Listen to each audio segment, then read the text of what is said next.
with everything going on in the world, we have heard some memes and sayings and captions that have caught on and gone viral. And one of the most prolific ones, I don't know if prolific's a good word, but that sounds negative, but one of the most important ones to me was one that basically explained that look at how, with everything that's going on right now in the world, we're hoarding and we're fleeing and we're locking ourselves up, and we just want safety, we want protection, and we'll do anything for it. Now, perhaps we think about the people around the world who organizations have been raising money for to help people who go through this on a daily basis. And for that, I want to say that we have, our friends at Human Appeal have told us that they're raising money for families, women and children who are fleeing war in Syria. And they asked for our help, and so they created a Just Giving page, which is justgiving.com/freshly-grounded. That's justgiving.com/freshly-grounded. If you're reflecting upon what I just mentioned and you want to help out, even £2, £5, whatever you can, I think check that link out and go help the guys out. Secondly, everything's all over the place. Right now, we're in the midst of the craziest growth of coronavirus, and therefore the whole team is self-isolating. I've actually just come to the office by myself where nobody else is here. It's about 10:20 at night at the time of recording this. I too am self-isolating as much as possible, which is pretty much fully at the house.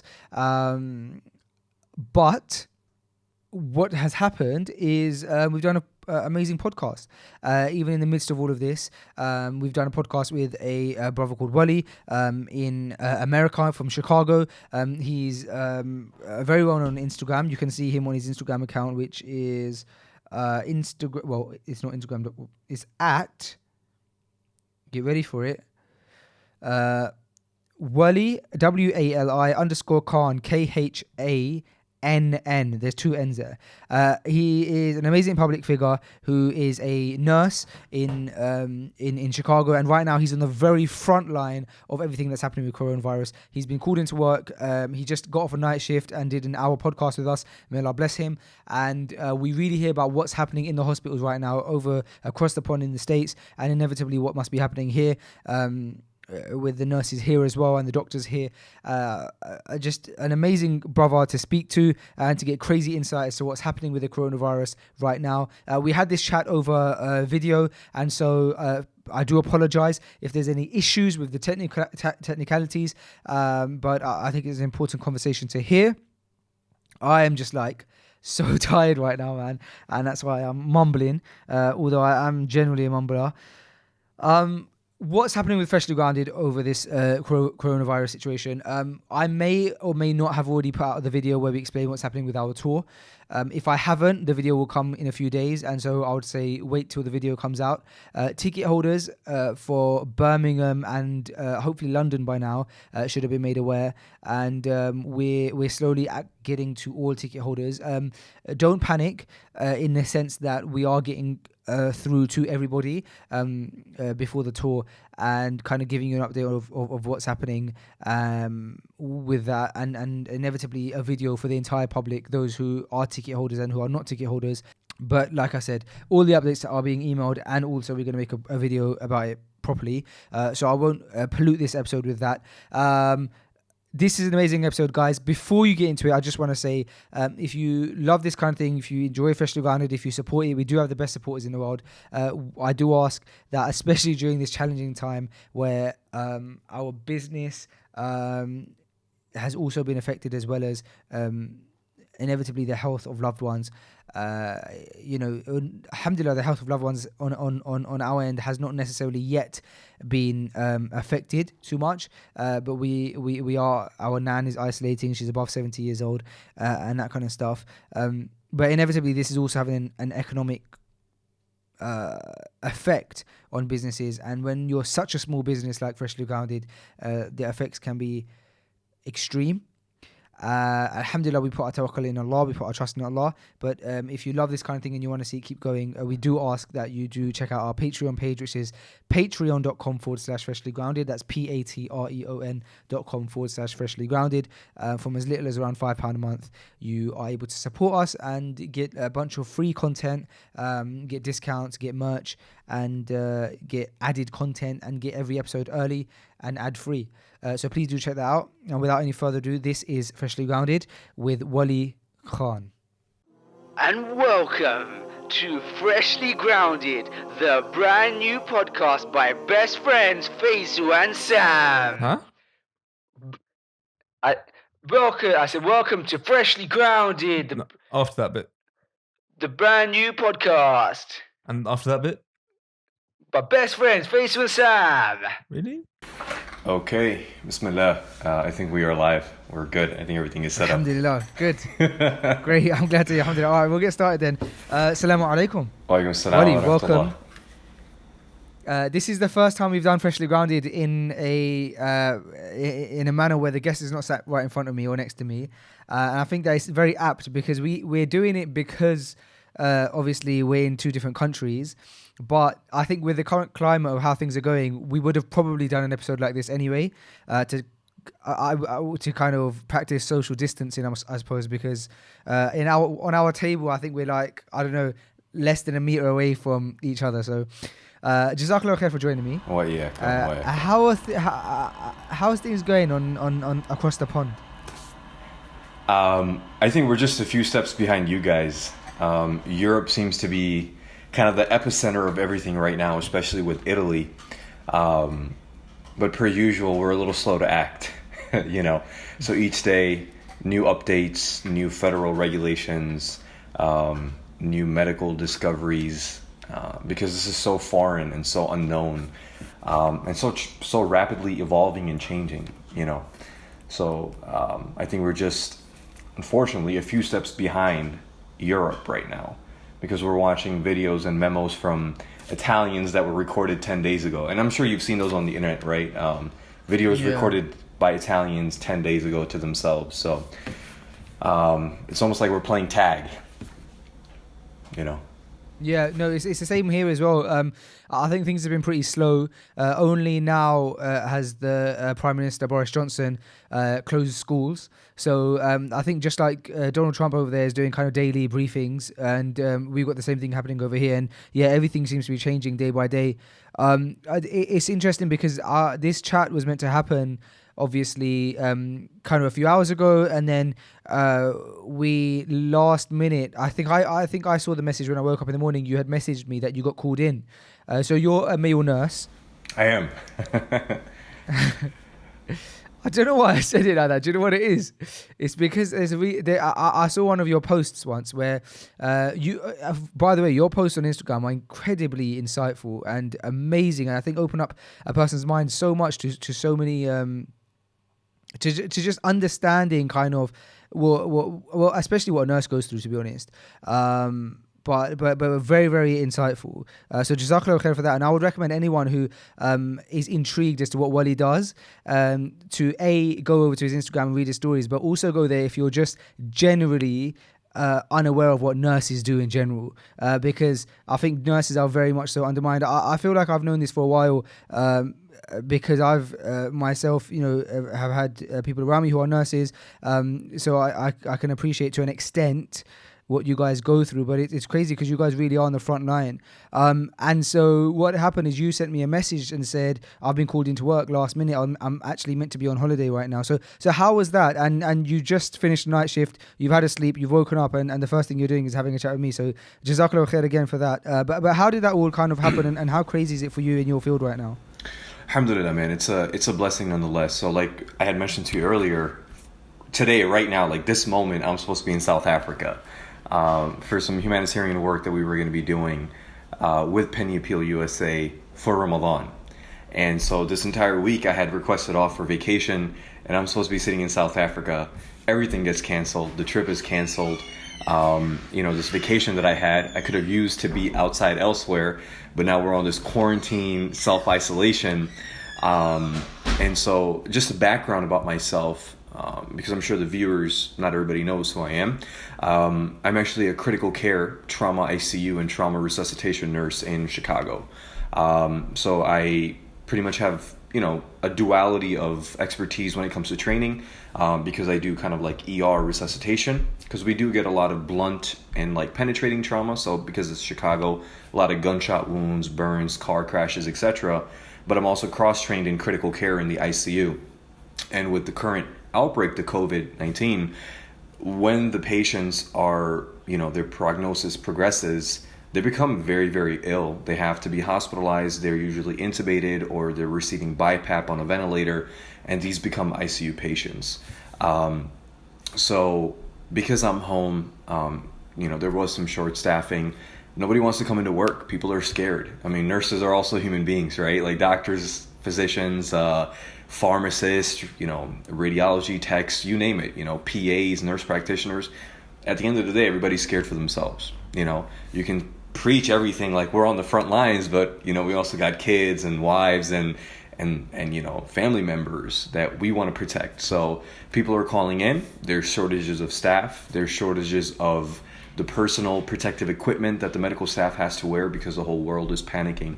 So it's kind of a domino effect of things, So I was called in. I was home. I felt obliged that I needed to be there to help out, because I'm sitting at home and I've got coworkers, that are in the hospital. So I went in last night. I picked up a shift.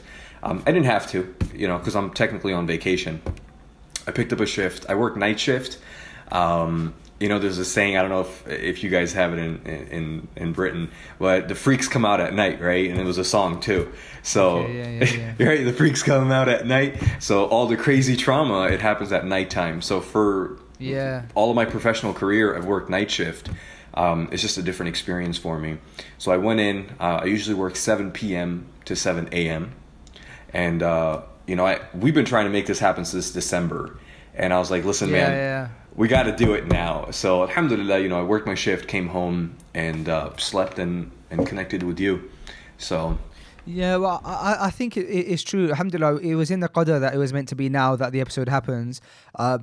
And I think, you get to kind of sit back, and when you reflect upon how amazing the qadr is and the things that are written, it makes so much sense to you, and it makes your belief in trusting in Allah's timing so much better, because I think there's a lot of benefit that can be done by this episode coming out now. And that's because while, yes, you are in the USA, we have a large listener base in the States and in Canada, but also in the UK, is obviously our largest listener base. But I think that, as you mentioned, this is a worldwide problem. It's a global problem. And so whether you're working in hospitals in the UK or in the US or in Canada or in Italy, the healthcare professionals are seeing the same type of patients, and they're having to deal with it in the same type of way. They're seeing the same type of shortages. And the people like me on the outside who are not working in healthcare, we're hearing things on the news.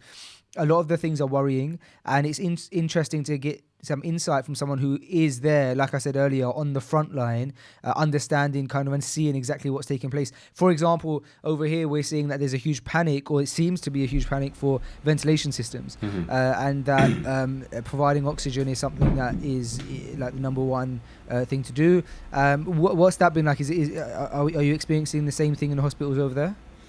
It's really case by case, and without getting into like the political aspect of it, there's new reports coming out daily by the CDC, which is the Center for Disease Control, and WHO, which is World Health Organization, right?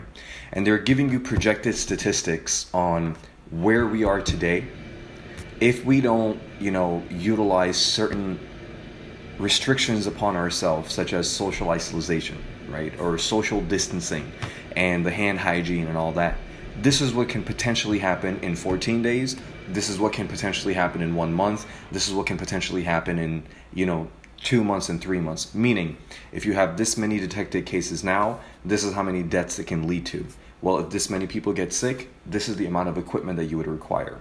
So, think about it, right? The United States has roughly, 360 million, 300 million people. If everybody gets infected and everybody gets sick and everybody requires hospitalization, a healthcare system is not equipped to take care of everyone at the same time. I mean, that's just not realistic, right? So what you have to look at it from this standpoint is that the social distancing and the preventative measures that are being placed right now are so crucial to not only survival, but to actually stopping this pandemic. Because you have to control the number of people getting sick. You have to control the number of people getting into the hospital. You have to control the number of people that are being placed on ventilators, right? And there is a shortage of ventilators because hospitals only have so many, states only have so many, countries only have so many, right? So right now, the federal government is supposed to put out about 1 million N95 respirators, right, and other PPE, and distribute them to hospitals, because right now we're being told that the hospitals, you have to reuse masks until they're soiled or until they fall apart. These masks, these N95 respirators, right, which you put on when you go take care of a patient in like a negative pressure room, like an isolation room, who may have tuberculosis or chicken pox or something like that, you're not supposed to reuse these masks, right? I mean, you're not supposed to be using these masks for a week or 2 week or 3 week period. They're not intended for that. But we're getting to a point where we have to reuse this stuff. So that's jeopardizing and putting at risk the healthcare provider and also the patients that we're seeing, because now we're kind of living off scraps here in the system. So it is really a domino effect, and every single person, whether you're a medical personnel or just an average person sitting at home, everybody's playing a key part, man. And subhanAllah, when you think about it from just the deen aspect of it, right? And you know the hadith of the Prophet ﷺ where he says that, the human body, right? This ummah is like the human body, right? When one part of it aches, all of it aches. And wallahi, there has never been a truer time where we understand what it means to be an ummah, like one community, not even just a Muslim community, but like a human community, because one part of us was aching in China, and now the whole world is feeling it. Similarly, when it comes to our respective like Muslim ummah, it kind of allows us to understand what the Prophet ﷺ meant, like when one of you is suffering in Syria or Palestine or in Pakistan or Kashmir, like all of you are in reality hurting, and that's what's happening. I mean, there's so many wisdoms and benefits to draw from this trial, when it comes to like the Islamic aspect of it, and we're learning so much about ourselves. I think that you touched on something important there with the Islamic aspect of things, and it takes me to a post of yours that I read that you put out recently, and it was a picture of an old person in, I think it was actually a UK supermarket. It was one of the pictures that went viral, and they had nothing left to purchase. Obviously, within our religion, there's this huge element of looking after your community and not being selfish, not hoarding so that you're affecting others. Why did that touch such a nerve with you? SubhanAllah, man, like when I first began, this nursing journey, one of the first areas that I actually did my clinical rotation was in a nursing home.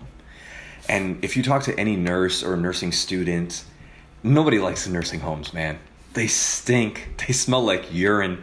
It's filled with old people, right? And us being the arrogant nature of man, the forgetful nature of man, we think we're never going to be that. I'm never going to be old. Like, this is never going to go away. My intellect is never going to, weaken. I'm going to stay sharp. My beauty's never going to fade. I won't be that. But subhanAllah, it's a full circle. And when I went to these nursing homes, and, in our cultures and in our religion, we're told to serve our parents. We're told to care for them. We're told that they have rights upon us right after Allah subhanahu wa ta'ala. Like, their darajat, their rank is so high. So when I went to these nursing homes, and you learn about these stories of people, man, who have families, but they haven't been visited in months, man. Some of them haven't been visited in years. Some of them, it was like a delivery package that they dropped off their loved one, and my hands are clean, I'm gone, I'm out the door. And you really learn, man, how Allah subhanahu wa ta'ala, when He explains to you how He created you from nothing, and you'll return back to nothing. When I created you from a clot, when you were absolutely nothing. I mean, right? Surat Insan. And Allah is saying literally, I created you when you were something unrecognizable, when people didn't even know who you were, man. You were a clot, right? You were literally sperm. And then I fashioned you into this thing and I gave you intellect. And now you return back to a state of being a child. So you learn humility and you understand, man, like, wow, this is why Allah explains to us, like, this time is going to come upon you. So when you have that in the back of your mind and you walk through the store and you have that empathy where you think, man, it could be my ummi, my abu, right? My mom and dad. My parents are in their 60s now. If you have grandparents that are still alive, and imagine, man, and you see them standing there because they need something, and everyone who's surviving because they're fit, right? The survival of the fittest nonsense that we have going around. And you're like, wow, what is supposed to happen to the elderly? And then you start thinking, the reason that it struck a chord, because of two hadith of the Prophet ﷺ, man, and you really have to think about them. The Prophet ﷺ said 3 times, he said, he is not a believer. He is not a believer, he is not a believer. Who? The one whose neighbor is not safe from him. You didn't have to harm your neighbor by attacking him. Man, you took the food out of his mouth. You took the necessities of life away from him so you could feed yourself. You've harmed your neighbor, right? You have intentionally or unknowingly and subconsciously, you've harmed your neighbor. You've taken from him to make yourself better when you could have shared. Number 1. Number 2, and this is something that, Imam Suhaib Webb and many of the other scholars, they have these hadith circulating because it's very true. And this is the time to reflect on this stuff. Doesn't matter if you're a healthcare provider or an average person, we're all Muslims, right? We all have this responsibility of faith. Prophet ﷺ said, he's not from amongst us. He's not from the Muslims, man, who doesn't show tenderness to the young, right? Who doesn't respect the elders, and he doesn't show mercy and tenderness to the young. I mean, you can't be like this old fart who hates the world because young people are stupid, right? And you overstep their rights. And you can't be somebody who's in a position of health and youth and intellect and privilege and then oppress and take upon the rights of those that are your elders. And it doesn't matter if you don't know them, right? Respecting your elders isn't necessarily your auntie and abu that's older than you. It's literally our people, man. It's our society, the people in our communities that are in need. So that hadith is talking about you and me, like right now, this very moment. So if you are not cognizant of that and you're not aware of that, you've entirely missed the boat. You missed the point. So, man, that's why it really hit, because as a nurse, the reason I write what I write on my platform, my goal is to bring nursing, which is so intertwined in Islam. Only if people realize, medicine all in itself is so intertwined. But nursing is so intertwined in faith, you can draw so many lessons from it and the mercy of Allah subhanahu wa ta'ala.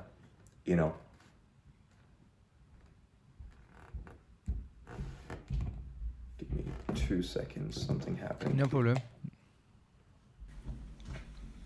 Yeah, so kind of before that technical issue, you were just kind of discussing how important nursing is in Islam and the concept of nursing and medicine.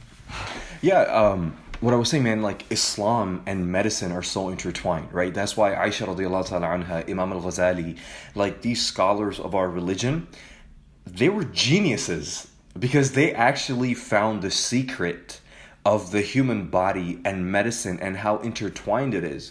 Because when Allah subhanahu wa ta'ala talks about us in the Quran, He gives us these amazing miracles about ourselves and what we're capable of doing. But then He follows it up by saying, you have all of this because I made it happen. And, I'll share with you something. And I was thinking about it, subhanAllah. And now that I'm thinking about this phone conversation, it's going to blow your mind. In Surah Kahf, Allah subhanahu wa ta'ala tells us a story of the youth who go and isolate themselves, right? Because they're seeking protection, just kind of like how we're isolating ourselves to seek the protection from Allah subhanahu wa ta'ala.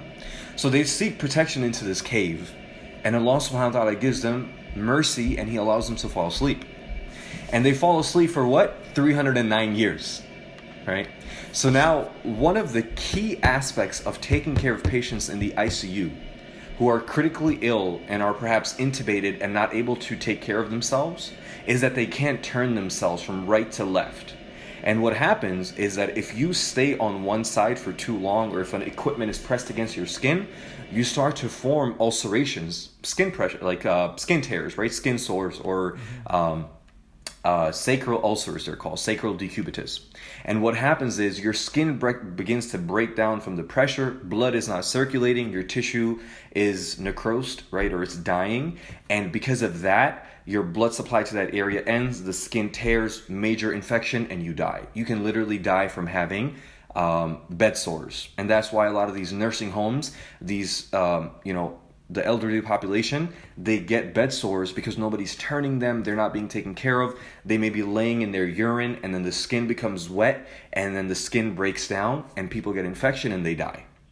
Okay, so that's what happens. So Allah subhanahu wa ta'ala makes it a point to state in the surah, in that particular story, that Allah took care of them and He turned them. He turned them while they slept. Now, if you have no understanding of medicine and of the ICU and why you need to be turned, and you learn that Allah took care of their needs when they were awake, but He also took care of their needs when they were asleep, and they didn't even know it, and He turned them, right? So their blood was circulating, their skin was protected, so they didn't die in their sleep. And then Allah raised them back up, and then they began to ask themselves, how long were we asleep? How many? What happened? Did you get the bread we sent you for? You know what I'm saying? And they pick up the conversation as if nothing happened. But Allah took care of all of their physiological needs, right? And that's exactly what happens to us, man. Allah subhanahu wa ta'ala takes care of all of these needs that we have internally on a physiological level. You and I are sitting here, we've been talking for 20 minutes. And our heart has been beating every single minute. 5 liters of blood has been exchanged from our brain to our toes every single minute. And you and I don't even know about it, right? What's amazing, what I find so amazing as well is when we spoke to Hamza Zortis about this, and he was saying that you can never, when we get told that you can't thank Allah for the bounties that He's given you, for everything that you've got, you can never thank Allah enough. You can't thank Him for everything that you have. He said, just look at the heartbeat. If you were just to thank Allah for every time your heart beat, you'd be in minus years, because you'd wake up every day after 8 hours of sleep. You have to thank for every heartbeat, every time your heart beat in that 8 hours of sleep. Then think about when you're showering, when you're eating, you would just be in so much debt of gratefulness just for the heartbeat. Now think about all the other aspects. And I found that so amazing, and it's so true, man. I think reflecting upon what Allah does, even what you just reflected upon there, there's always a time where it relates to you more. And I think now more than ever, it's starting to hit people a lot that, wow. And I was speaking to my wife about this before I left. I said, how crazy is it how much people and us naturally are thinking a lot more of death now, because every day we wake up to the news, and the news updates us on how many people have now died of the coronavirus in our country. And I said that, it's normal for a Muslim to say, well, we should be thinking about death all the time as Muslims. But at the same time, it's also natural for us, because we know that the worldly life is a distraction. It's also natural for us to sometimes forget about it. And I said to her, we were just kind of contemplating on how crazy it is that we really should be reflecting on death all the time, but also giving ourselves that allowance and saying, you know what, it's okay that we haven't, but let's take this as a sign that we do need to carry on regularly thinking about death. Because then you do think, okay, hold on a second, if I do die, have I got my affairs in order? Have I paid off all of my debts? Am I going to die with a debt? Because I don't want to be punished in the grave for any debts. I don't want to be standing in front of Allah Yawm al-Qiyamah and people coming up to me saying, hey, you owe me this, where in this life it was just a £5 note or $5, but on Yawm al-Qiyamah I don't want to owe anyone £1, because it's good. But then I'm going to have to deal with it on that day, which I don't want to do. And that's just your debts. But then have you got your affairs in order? Have you asked for forgiveness to the people? Have you asked forgiveness to Allah? Have you fixed your salah? All of these kind of things start coming to you when you think about death. And so it's great in some ways that this thing has allowed us to reflect and renew our kind of remembrance of death. Absolutely, man.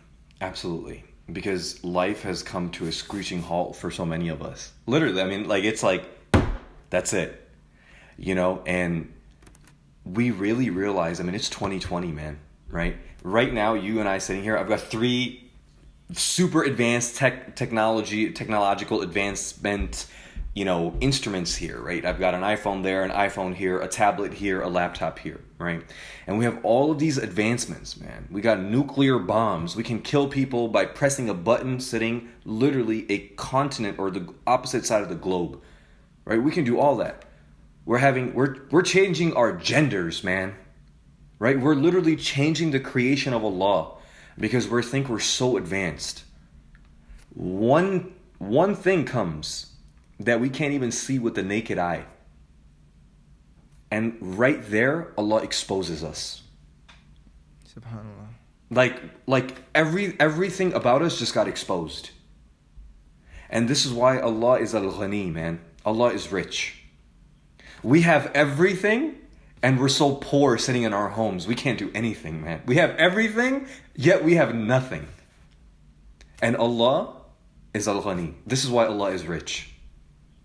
Allah was Al-Ghani, Allah is Al-Ghani, and Allah will always be Al-Ghani. He'll always be rich, and He'll always be free of need. Yet right now, we're dependent upon the mercy of Allah just so we can touch our loved ones. Just so we can visit our loved ones. Man, we're at the mercy of Allah just so we can observe our obligation in His house. Like, Allah took that mercy away from us. And we can't even do that. And, you know, Sheikh Omar Suleiman said this on the very first day of really this thing becoming a pandemic when we missed Jum'ah. You know, last Friday we didn't have that. And he released a conversation from his home. And he said, this allows every single one of us, myself included, to reflect upon all those times where we could have gone to the masjid. Because we're healthy. You have a car, I have a car, the masjid's 10 minutes away. We could have gone to the masjid. We could have prayed in Jama'ah. We could have gone and done X, Y, and Z. We could have volunteered. We could have done this one good thing. But we chose not to. And now, even if we wanted to, we couldn't. Because Allah took that away. And that's exactly what you said, man. You're thinking about death. You do your due diligence right now because you don't know if you're going to have life. And this is case in point right here. We didn't know that the masjid was going to be taken away from us. I mean, people are now beginning to feel this really in their heart that, oh my God, I might have a Ramadan where I can't pray Taraweeh. What? SubhanAllah. Like, I mean, in all of your years of living, we've never had to think about that. Like, in our lifetime, we are now seeing the Kaaba empty. Like, even the time of the Prophet ﷺ, the Kaaba was never empty. I mean, it had Jahiliyyah and Kufr and Shirk, but there were people. But Allah, now, we are witnessing something that we've never seen before. So we need to worship Allah and turn to Allah and, you know, pretty much increase in hamd and taqwa like never before. Because we're seeing something that's never been shown before. You know what I'm saying, man? So the fact that Allah created, you know, this thing that we can't see, and it's put the whole world on pause, like you said. It also makes you think that, you know, humankind has been around for centuries and centuries and centuries, and even now, for Allah to create something that the scientists weren't ready for, that we weren't ready for, that the governments weren't ready for, it proves that for Allah to create something quote unquote new is kun fayakun. For Allah it's easy, it's be and it is. And it reminds me of another reflection that I often make, and it's that there's about 8 billion people in the world right now, and if you add in the people that have already come, the vast majority have had similar features in that they've had 2 eyes, a nose, a mouth, 2 ears, the vast majority, right? Hair on their head, etc., eyebrows, eyelashes. They're very limited things, the few things that I just mentioned. However, no 2 people have looked exactly the same, even identical twins. No 2 people have looked exactly the same, even with what we feel like must be just a limited amount of things, but it's not. It's not a limited amount of things. That in itself is such a miracle of Allah that I often reflect on. How is that possible? And I'll never get my head around it, because it's not come from a human. It's not fathomable. It's from a deity that's the creator of all things. It's crazy reflection. Let's kind of talk a bit about back to kind of what you're seeing in the hospitals, especially considering, right now this is the first time I've had access to anybody who is like I said, on the front line of dealing with the coronavirus. We're at the very beginning stages, and this is what everybody's telling us. Even in the UK here, where we're, like you said, ahead of you guys, we're still at the beginning of stages. I think there's been just over 100 deaths at the time of us having this chat here in the UK. Yet, the government, I saw them say something recently where they said that their target is if they can keep it within 20,000 deaths or less, that's a great achievement for them. And we're only on 100 right now, bro. So us being at the very beginning, how does that stand for you with what you're already seeing in hospitals? How are you guys preparing for it? And also, does it worry you? A lot of the conversations that are having right now are based upon past experiences. What happened with the H1N1 epidemic? What happened with Ebola? What happened with SARS when it first came out? Or MERS, right? The Middle East respiratory, virus that came out. And so first thing to understand is these are projected numbers, right? Based upon past occurrences. And then we're also projecting how the future may be based on current realities of things, right? This many people exposed daily, this many people are quarantined, this many people have died, and this many people are currently in critical condition. Okay, so you have all of these guidelines that are being given to you based upon things that worked in the past for things, but also what is showing that things are working right now as they're implementing them. Now, when it comes to hospitals, I'm not sure how it's done with you guys. There's testing centers that are being set up here, drive-through testing centers. There's a university here called Rush Medical Center in Chicago. It's across the street from where I work. And they actually have testing centers outside the hospital, designated tents where people are being tested. So the way that hospitals have to really cater to this, man, is you're going to have an influx of patients that are coming into the ER, right? Anytime anybody gets a cold, a flu, everybody's thinking they have COVID, right? Everybody's thinking that it's the coronavirus. So the biggest thing is to, number one, keep the public from panicking. Number two is educating the public and going back to the basics of being able to self-diagnose some of these symptoms so you don't have to rush to the ER and cause this chaos, in the healthcare facilities, because that's not going to do anybody good. As of right now, just from, the medical groups that I'm in and just from the conversations from other friends that are nurses and physicians, it's not apocalyptic to where, we're have police outside hospitals and everybody's rushing in. I mean, there's some cases that have been positive, across the street from where I am. People are in quarantine. People are being symptomatically treated. Illinois had our state had its first death yesterday. It was recorded. It was a 61-year-old woman. She had an underlying condition, and she was the first death in Illinois. So the death tolls are expected to rise, obviously, because you do have immunocompromised people in your community and in our population, people that are really, really sick, people that have an easy time getting sick because of their immune systems, that are dependent upon medications. So there's going to be people that are going to get hit a lot harder than other people. Our job right now, man, is, in the layman's term, create this social distance, maintain this period of isolation the best that we can so we prevent it from spreading. Because if we can prevent the spread, it gives people that are already sick time to heal and recover and also be quarantined. And it's also giving people time to come up, with the daily research to try to find a vaccine, find a cure to that. I mean, this has to be attacked on so many fronts. So, Wally, if I stop you there for a second, you mentioned about underlying health conditions, right? And we're hearing that sentence a lot, that phrase a lot. This person had underlying health conditions. All the people that have died so far have either been the elderly, or even if they have been young, they've had underlying health conditions. What kind of underlying health conditions are we talking about here? So there's people, I mean, I'll give you an example, okay? If you have somebody that has leukemia, something that we all know, right? Cancer. Their white blood cells, their body's ability to fight infection is, in the toilet. Okay.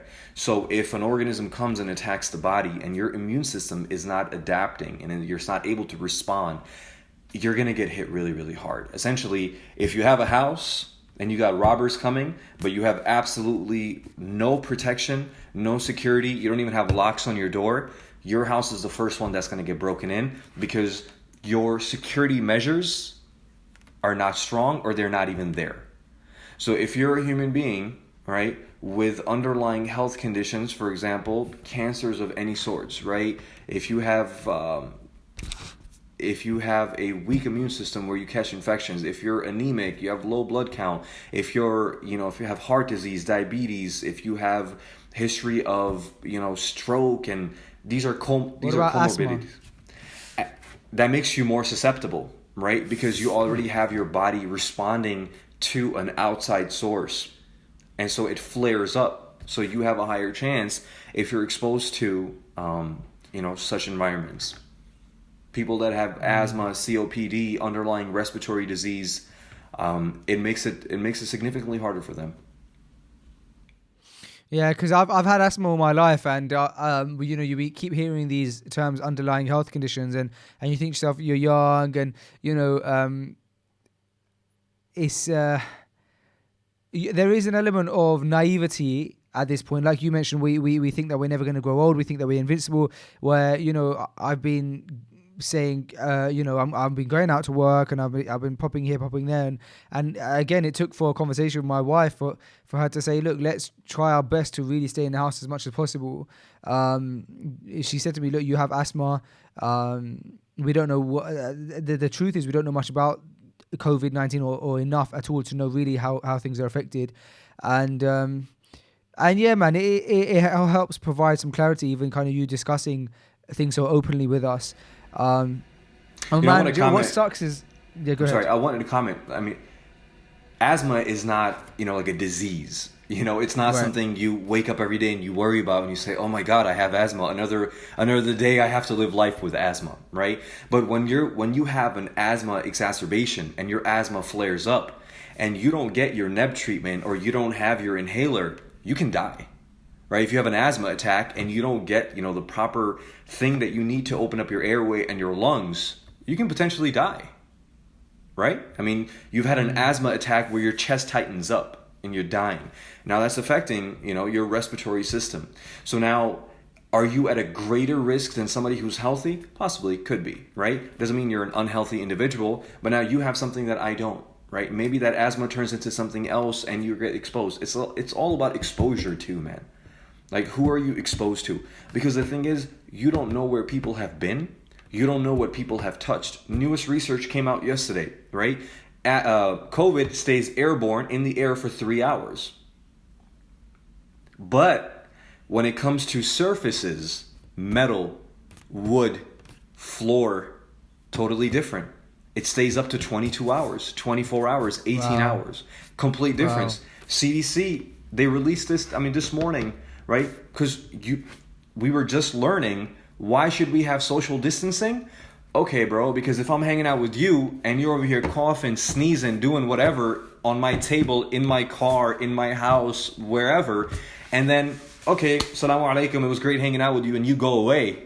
And now this COVID particles are here on this table for the next 20 hours, and I'm over here, okay, brother, there you go.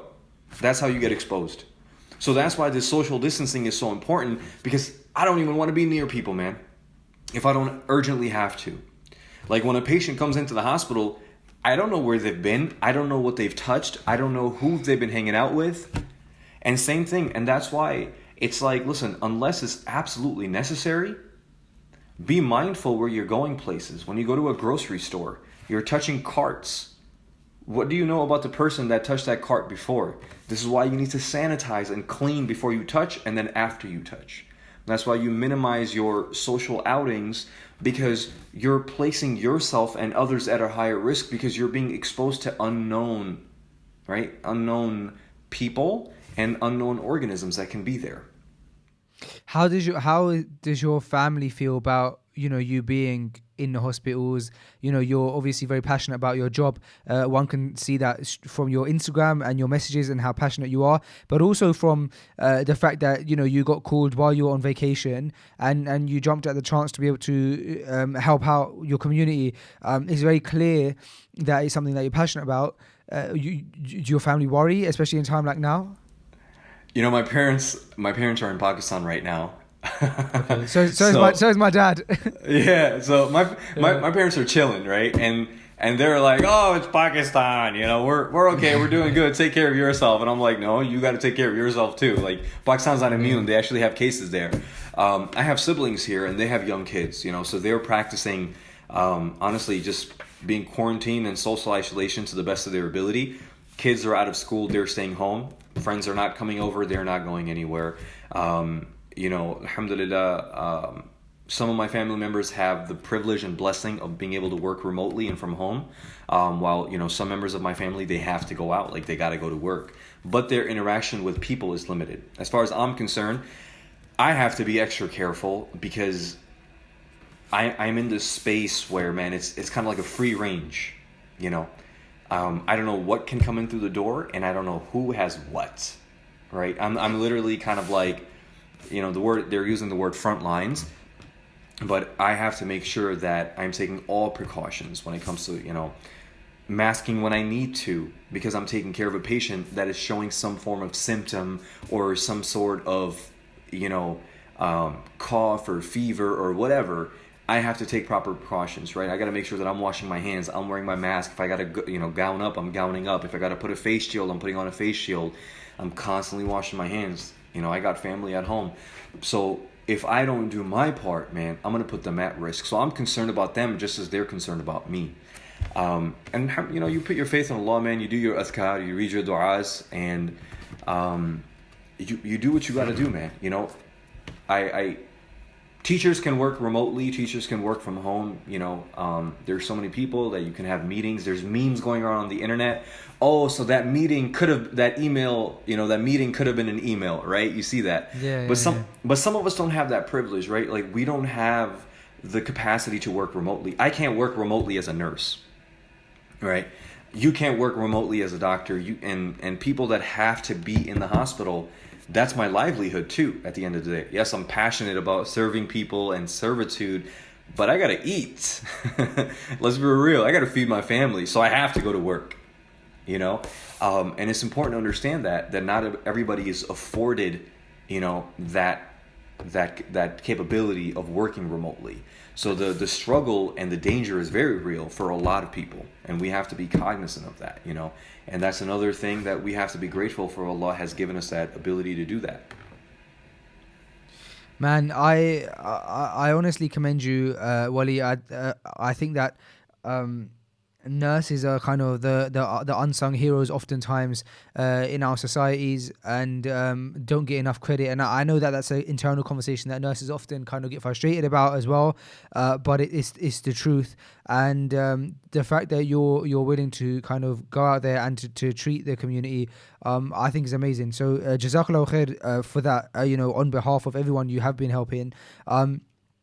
I what sucks is that I want to talk to you for so long, but because of all of these, I'm getting technical issues now in my headphones. These AirPods can be awful because the laptop I'm currently using only works with Bluetooth headphones because the headphone jack is just messed up. In fact, I've been using this. This is a 2011 MacBook Pro. that was handed down from my brother. So it's 9 years old, and it got too broken for him to use. And this is the machine that we use for French guidance at the moment. And so I'm stuck to the AirPods. So I'm kind of imprisoned and cuffed to when the battery dies. It's weird because they tell you they're 100%, and then all of a sudden they go down to like 1 or 2%. So unfortunately, I think we're gonna have to round the episode up fairly soon. But I think let's drag it out until we're forced to by technology, at least for the next 15 minutes. It'd be lovely to get an hour out of you, inshallah. So yeah, look, the what happens when, because this is the discussion right now in the UK, what happens when a healthcare professional like yourself start showing symptoms, but they don't know if it's coronavirus or not, and that's the tough thing. I don't know what it's like over there, but I'll give you some context here. So the context is this: healthcare professionals are getting. Sorry, there's a very embarrassing break in my voice there. The healthcare professionals are getting symptoms, and the tests here are not happening fast enough, and also not everybody is able to get tested anymore here. And so the problem is that healthcare professionals and journalists and politicians and the general public are really pushing for this idea of healthcare professionals at the very least being able to get tested as soon as possible, so that if they're not coming up as positive for COVID-19, that they can then come back to work and help out. And these healthcare professionals themselves are wanting to come out to help, but they also don't want to be kind of the candle that gives light to itself and burns others, and therefore doesn't want to, you know, get that dopamine release by being able to help others, or that oxytocin, but not being able, but actually then infecting others. So is the situation similar over there, or have you guys not quite got to that point yet? So to answer the first part of your question, if a healthcare provider does start showing symptoms, in which there are providers here that are showing that there are two physicians in Seattle in a different state, where they're actually in the ICU, they're very critically ill, and they're receiving care. There are two ER docs, two ER docs that are hospitalized because of the COVID. You know, you're trained and you're taught, and there's routine conversations that happen about this, that if you start showing symptoms, you are to self-quarantine. You are to be if you are able to, be in a completely different room away from people. And, you know, the list of symptoms has been made public, right? And everybody knows this now. Like, the first symptom that you're going to see is you're going to have a very, very high fever, right? I'm talking fevers of 103, maybe 104. You're going to have that shortness of breath. You're going to have those flu-like symptoms, right?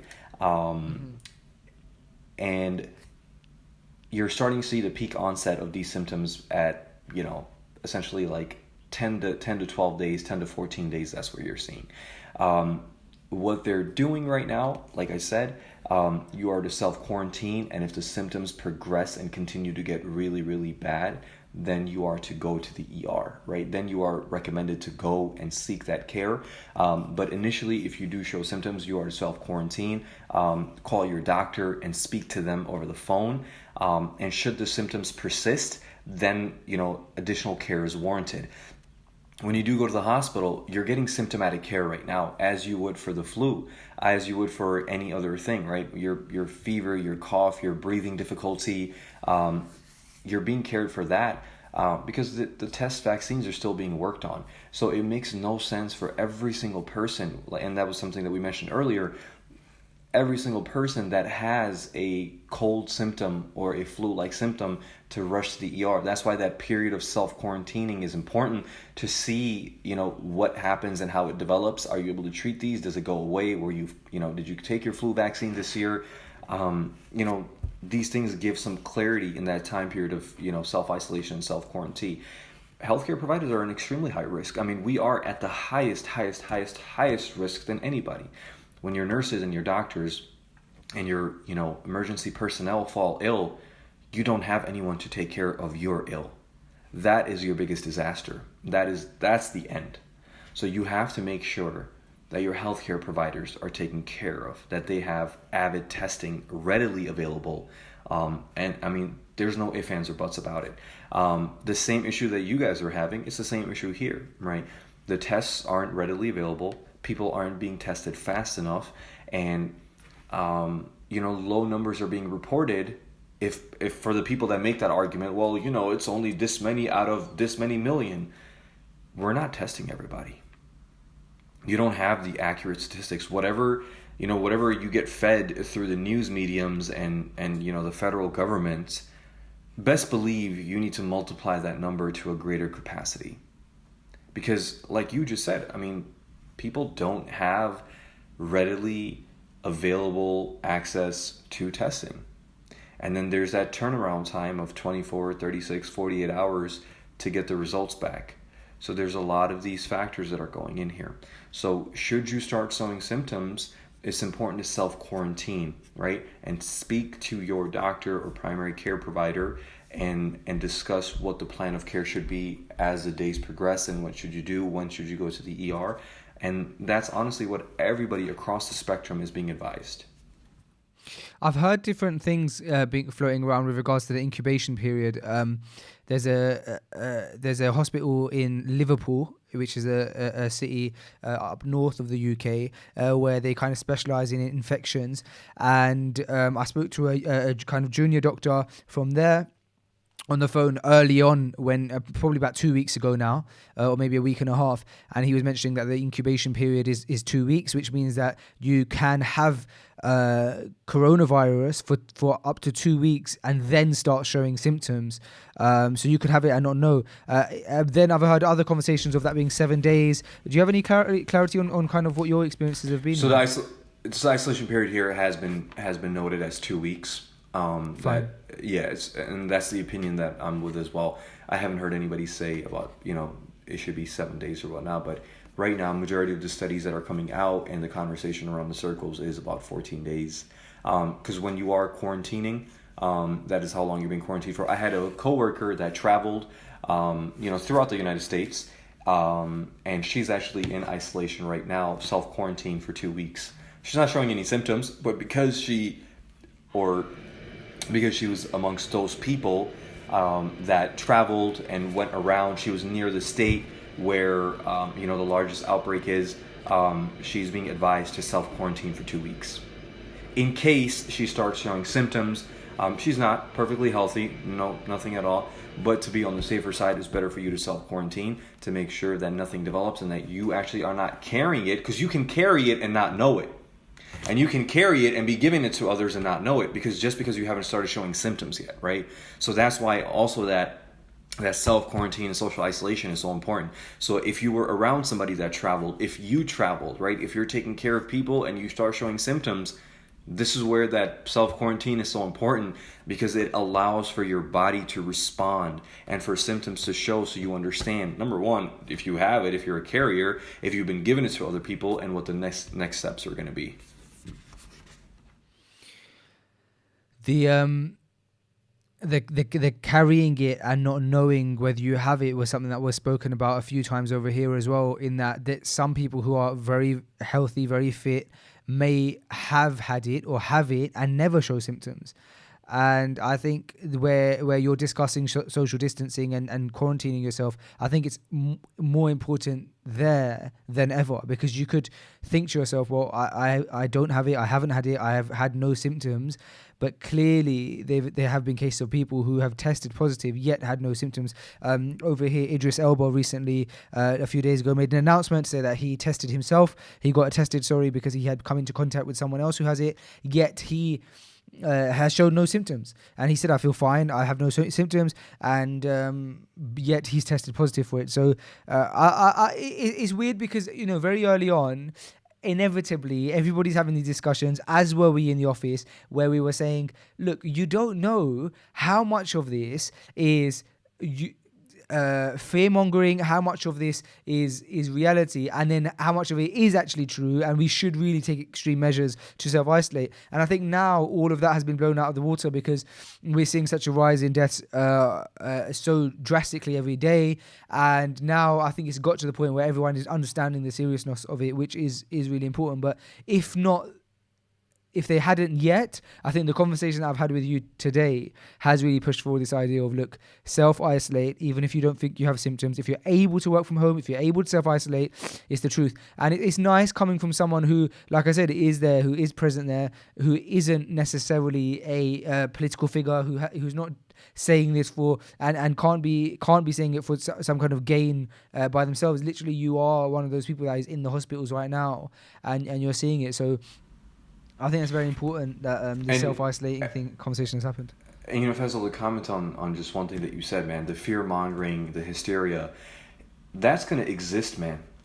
Because all of that, the only way to counter that, man, and to defeat that is through empowering yourself with knowledge and education, right?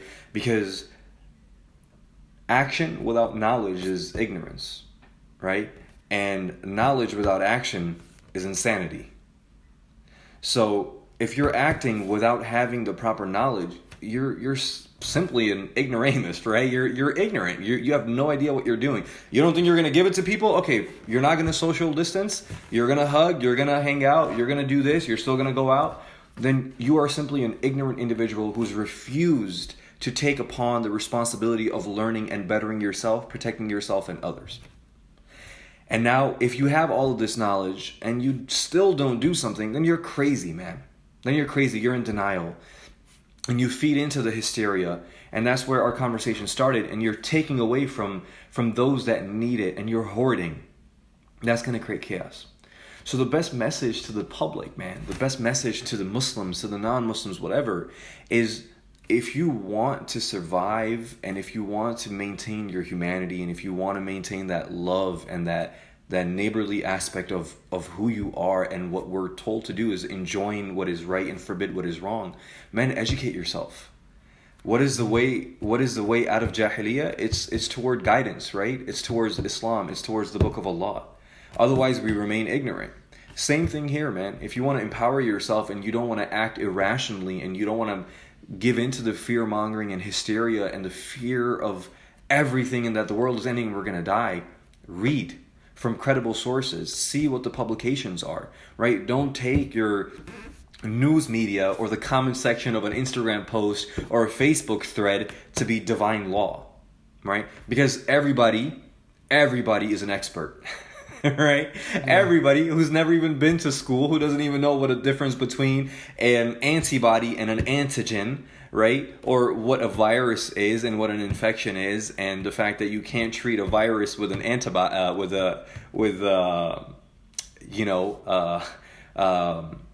you can't treat the virus with an antibiotic.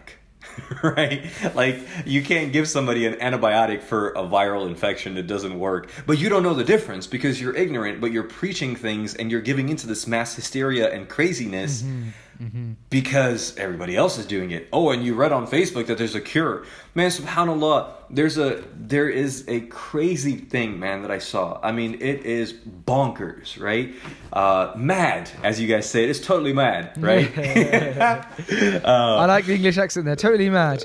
Right? It's mad. There's this guy, man. He's a priest, and I'm not taking shots at any religious authorities or figures or any one particular religion, but he's this Christian pastor, and he's healing people through the TV. He says, touch your TV and Jesus will cure you of COVID-19. And people are calling him and paying him money to be cured by touching their screen, man. That's mad. That is totally mad. Now that's mad. You see, that's mad. There's another guy, there's another knucklehead who has an order of cease from the New York City District Attorney. This man is selling toothpaste and mouthwash, and he's claiming that it cures you of coronavirus. And people are buying this stuff. People are monopolizing, man. So you see what I'm saying? Of a man. Yeah, go ahead. So if you don't equip yourself with knowledge, man, you're going to walk around doing God knows what. Next thing you know, they're going to say, if you drink your own urine, you're good for 14 days, man.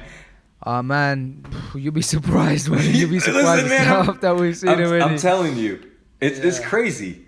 So that's why it's so important that you are getting your information from reliable, credible sources. That's why you have to keep up to date with the publications, with the research that's coming. And now you don't have to be a doctor or whatever to read this. Keep up with what your local infectious disease control agencies are releasing. The CDC, the WHO. Keep up with that. You're gonna have to bear with me while I'm going through a bit of a technical difficulty, Wali. Totally Can you fine, hear me? man. You waited for me for an hour, so. No stress. Wally, I'm unfortunately going to have to call the episode quits here. Alhamdulillah, at 59 minutes I've got on my clock. My headphones are giving up on me. It's technology that unfortunately is keeping us away from each other at Time to this go. point. Jazakallah khair. Thank you so much for your insight. Thank you so much for taking time out. Like I said, I know you did night shift last night. You've woken up first thing in the morning and you've had this chat with us. I really appreciate it. I think that a lot of people will benefit from hearing about this, especially from a brother and from someone who's there and dealing with it every day. Again, thank you so much for taking part and being on this episode of Freshly Grounded. I pray that one day we can do an episode properly. You can come down to the studio next time you're in the UK. You have to. Inshallah, man. It'll be my pleasure, man. It'll be my pleasure. And the fact that Allah subhanahu wa ta'ala connected us amidst everything that's going on, literally a world apart, I think is something that was written and something that was meant to happen. I'd love to have more conversations with you, man, inshallah. There's so much more to talk about. We didn't get to talk about so many things, the shirt for so one. So many things, man. Yeah. I'm sure a lot of people will a lot of our audience will appreciate that show. I'm pretty sure they'll have caught the reference, so inshallah. Yeah, you did that for us. Well, let's stay in touch, and inshallah we can, like I said, have many conversations in the future.